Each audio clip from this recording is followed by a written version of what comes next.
I would like to inform you that this meeting is being videoed and members of the public are entitled to film the proceedings providing they comply with Shropshire Council's terms and conditions which are available today at the far end of the room. If you are filming for commercial purposes, you must have first gained permission, without which you may not proceed. Any member of the public who have any concerns should raise them now. Keith always says it sounds like marriage vows, doesn't it? Okay, so welcome to the Cabinet meeting. I'm going to start with apologies for absence. I have apologies from Karen Calder and Malcolm Price. You probably noticed that Keith isn't here, and he has asked me to expressly explain to you that he has been called away to Chester to a university meeting. So he's gone on our behalf to talk about the university. So I said that I would convey that. Are there any disclosable pecuniary interests to declare, please? No. Public questions and statements, we have none. And matters referred from scrutiny or council, we have none. And reports of scrutiny committees, we also have none. Which takes me on to item 7, which is the revenue monitoring report period 10. And I will ask Mike to take the paper, please. The period 11 revenue monitoring report shows a net overspend of 0.588 million. The projected overspend position has reduced by 1.3 million since period 10. The improvement in the outturn position reflects a reduction in the cost pressures identified within environmental maintenance and additional income being identified across the council. The review of the capital expenditure, which commenced in period 10, has now been completed, and the confirmed charge from capital to revenue has reduced by 0.488 million pounds. From that predicted at period 10, the additional income has been identified within commissioning services, specifically within highways and transport and planning. Period 11 also includes additional savings that have been generated through the delivery of the spending freeze. It is anticipated that further savings will be released from the freeze within the final outturn position. I therefore move the report and recommendations A and B. Thank you, Mike. Do I have a seconder for that, please? Thank you, Tim. Everybody happy then that we passed the recommendations A and B? All those in favour? Thank you. I've just been reminded that I didn't ask for your approval for the minutes of the 12th of March. So if I could go back to item 3 and ask you to move the minutes. Yes, everybody's happy they're at your record. That's great. Thank you very much. That takes us on to item 8, which is capital monitoring report period 10. And again, Mike, please. Period 11 capital monitoring report shows year-to-date expenditure of 33.3 million, which represents 70% of the reprofiled budget. Reprofiling of 3.4 million is proposed for period 11 to reflect current projections on slippage in the programme. This includes budget relating to the broadband project, where the March payment is now anticipated to be paid in April. And there is 1.5 million being reprofiled to 2014-15 across the school programme. Further clarity over the delays in 3 of the capital schemes is included in the report and continues to be monitored. Where these have resulted in additional costs, the scheme budgets are being reviewed to remove any known contingencies where possible in order to contain the pressure within the existing capital programme. Again, Chairman, I move the recommendations contained in the report A, B and C. Thank you. Do I have a seconder for those, please? Thank you, Steve. Everybody in favour of those? Thank you. Thank you. Okay, that takes us on to item 9, which is the help to change integrated prevention services. Karen Calder has sent apologies as she's on annual leave, and I believe that Lee Chapman is going to take the paper in her absence with her approval. Thank you, Lee. Thank you, Chair. Help to Change and an integrated prevention service. You'll be aware that Shropshire Council since 2013 has assumed primary responsibility for public health commissioning in Shropshire. And in recognition that preventative health is central to its objective, helping people to live long, healthy and productive lives, I'm bringing to you today a proposal whereby the Council would integrate prevention services under the working title of Help to Change. This provides an opportunity to build on the wealth of behaviour change expertise that exists within the county, focusing on collaboration, innovation and research.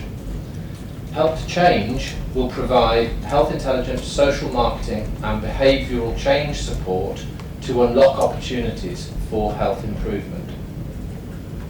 And in so doing, prevent or delay the onset of long-term conditions, improve quality of life, narrow health inequalities and reduce health and social care costs. The proposal here before us is to establish Help to Change. This is proposed as a new separate legal entity that is non-profit distributing as a company limited by guarantee and a subsidiary to IP&E Limited. This would enable income generated to be reinvested to enable further prevention and fulfilment of health and well-being outcomes for Shropshire. IP&E, for their part, has indicated in principle a willingness to develop Help to Change and to deliver prevention services on behalf of Shropshire Council, and also to develop commercial aspects of the service to support the generation of income that would then be reinvested in delivering health outcomes in Shropshire. The Council now wishes to engage with IP&E Limited with a view to developing a method of delivering the integrated Help to Change services. And what I'm asking for today is that Cabinet agree the principle of establishing Help to Change as an integrated preventative health service for consideration to transfer to IP&E.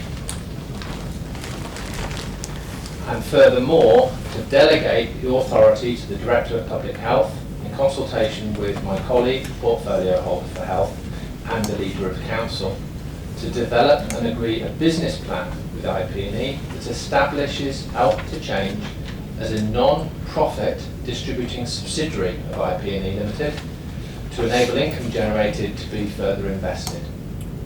Furthermore, subject to a final decision to agree the transfer by Cabinet, delegated authority be given to the Council Leader, Portfolio Holder and Director of Public Health to agree a commissioning service contract that realises Shropshire Council's ambition to commission an integrated provider of preventative services that also reflects the Council's ambition to help people to live long, healthy and productive lives. Thank you.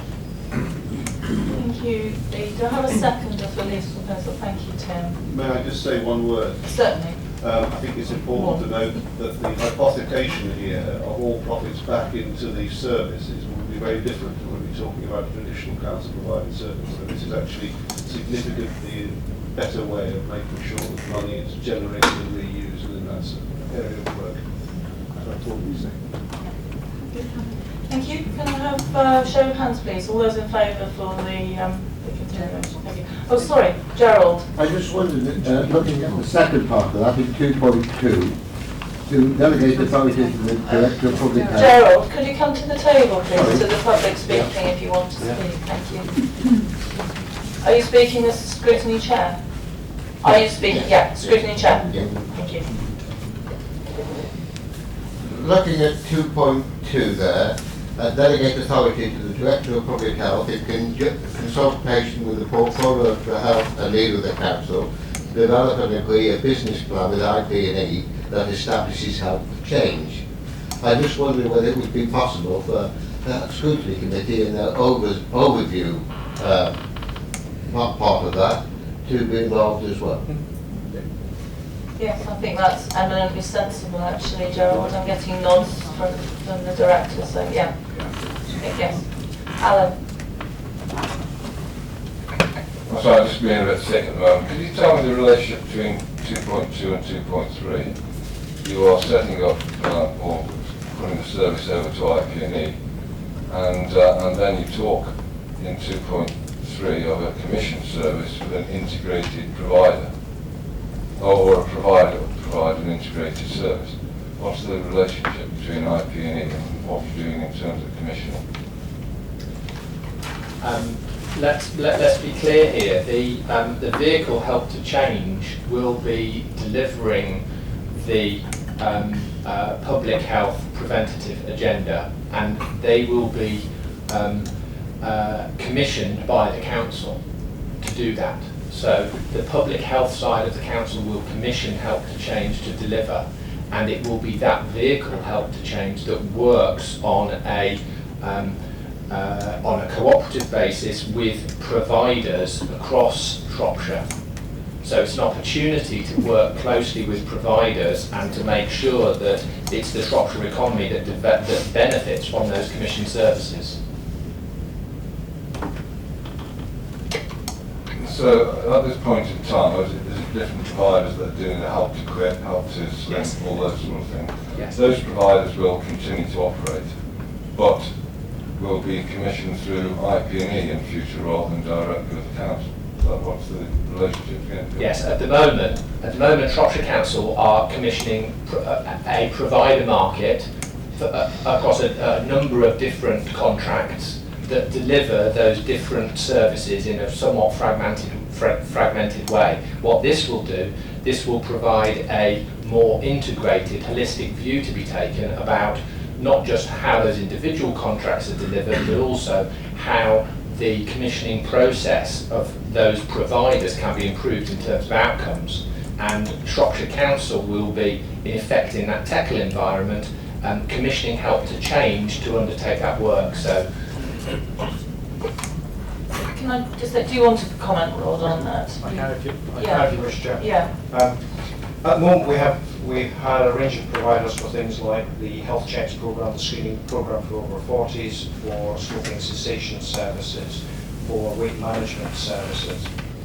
In some cases, these are provided by our local GP practices. In some cases, some of the GP practices don't wish to provide them themselves, but would like another agency to do so.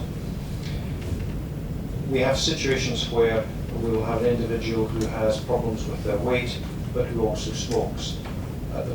As the model is currently arranged, they would have to go to two different services, and that's not helpful to the individual patient, and it's not a good use of resource. What we're trying to do here is to have a service which integrates all of those different health promotion services, works very closely with our current service providers such as the Community Trust, the GPs in the local community, and try and do that in a way which enables us to integrate those service supports right across the county of Shropshire. That clearly begs the question of why Shropshire Council itself hasn't been able to provide an integrating administrative unit that can do that, rather than having to go to IP&E and then pushing someone else to do it.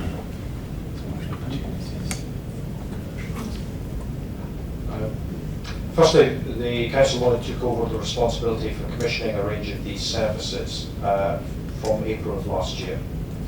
We also have an element where, in terms of the transition year, clarity with NHS England about what services we would have full responsibility for commissioning has occurred.